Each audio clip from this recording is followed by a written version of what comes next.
इतिहास इस बात की तस्दीक करता है कि दिल्ली के लाल किले पर हमेशा से ही मुस्लिम शासकों का राज रहा है, लेकिन सन 1783 में ऐसा पहली बार हुआ जब सिख सेना ने बादशाह शाह आलम को घुटनों पर ला दिया और लाल किले पर केसरी निशान साहिब झंडा लहराया था।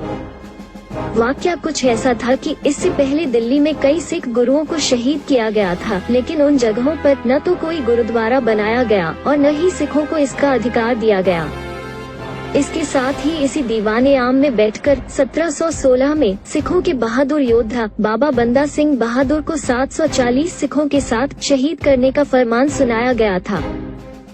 इस सब को देखते हुए बाबा बघेल सिंह की अगुवाई में जत्थेदार जस्सा सिंह आहलवालिया और जत्थेदार जस्सा सिंह रामगढ़िया ने मुगलों पर आक्रमण कर दिया। इसमें जत्थेदार जस्सा सिंह आहलवालिया की बेहद अहम भूमिका रही और उनकी वीरता व बहादुरी को देखते हुए दीवाने आम में उन्हें सुल्तान उल कौम की उपाधि दी गई।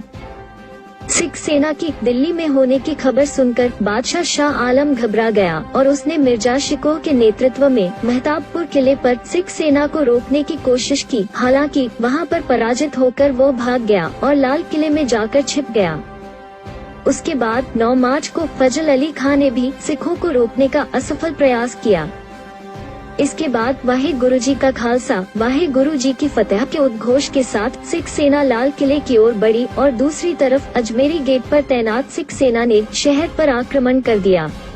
मुगल सेना युद्ध करने की बजाय छिप गई। 11 मार्च को सिख सेना लाहौरी गेट और मीना बाजार को पार करती हुई लाल किले के दीवाने आम पहुंच गई और वहां कब्जा कर लिया। दीवाने आम पर कब्जा करने के बाद सिख सेना ने लाल किले के मुख्य द्वार पर खालसा पंथ का केसरी निशान साहिब यानी झंडा फहराया। ऐसा इतिहास में पहली बार हुआ था जब सिख सेना ने लाल किले पर कब्जा किया था। यहाँ पर एक और बात देखने वाली है कि सिखों ने कब्जा करके भी दिल्ली पर कब्जा न किया। कहते हैं कि जब शाह आलम ने देखा कि सिखों ने दीवाने आम पर कब्जा कर लिया है तो वो अपने वकील रामदयाल और बेगम समरू के साथ अपने जीवन की भीख मांगने लगा।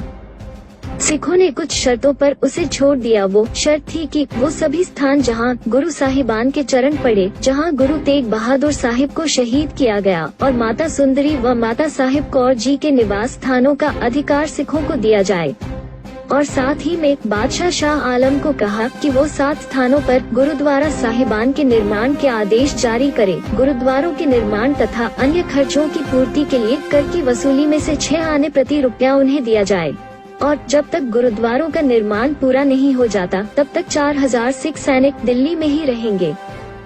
तो यह था आज का इतिहास। सिखों को कोई तखत या राज की भूख नहीं थी, वो तो जुल्म के खिलाफ लड़ते थे और लड़ते रहेंगे। धन्यवाद। वाहे गुरु जी का खालसा वाहे गुरु जी की फतेह।